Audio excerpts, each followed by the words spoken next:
જય સિયારામ। આજે શ્રાવણ માસની શરૂઆત થઈ ગઈ છે, તો આજે આપણે બનાવશું વઘારેલો શામ। તેલ મૂકી દીધું છે મેં। આમાં જીરાનો જ વઘાર કરશું, રાઈ નહીં નાખીએ।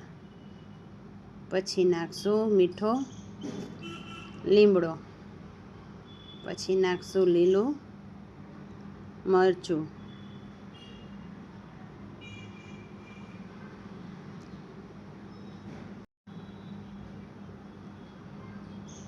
હવે નાખશું એક નાનું ટમેટું, જેથીને વઘારેલા શામામાં ટેસ્ટ સારો આવે।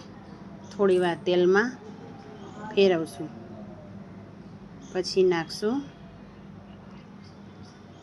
બટેકા। સેજ ટમેટું ને મરચું ને ચડી જાય પછી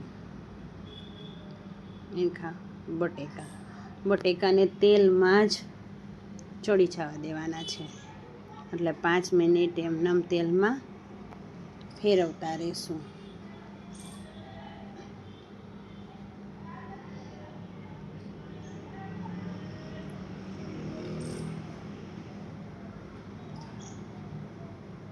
પાંચ મિનિટ થઈ ગઈ છે ને જોઉં છો બટેકા સેજ ચડી ગયા છે। 2 મિનિટ ફેરવીને એમાં નાખશું મગફળીનો ભૂકો।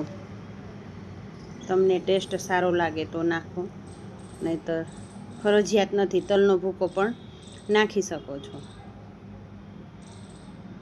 હવે મિક્સ કરીને 2 મિનિટ રાખશું, પછી હળદર, ધાણા જીરું, મીઠું ને લાલ મરચાં પાવડર નાખશું। એને 1 મિનિટ તેલમાં ચેડવશું। જોઉં છો તમે તેલમાં સરસ મસાલા ચડી ગયા છે। હવે નાખશું થોડું પાણી, જે પ્રમાણે શામો હોય એ પ્રમાણે નાખવાનું। પાણી ઉકળી જાય પછી તેમાં શામો નાખવાનો। પાણી મારું ઉકળી ગયું છે, હવે નાખશું આપણે શામો અને થોડી વાર એને ઢાંકી દેશું, જેથીને સરસ ચડી જાય। થોડા ધાણા નાખીને ઢાંકી દેશું।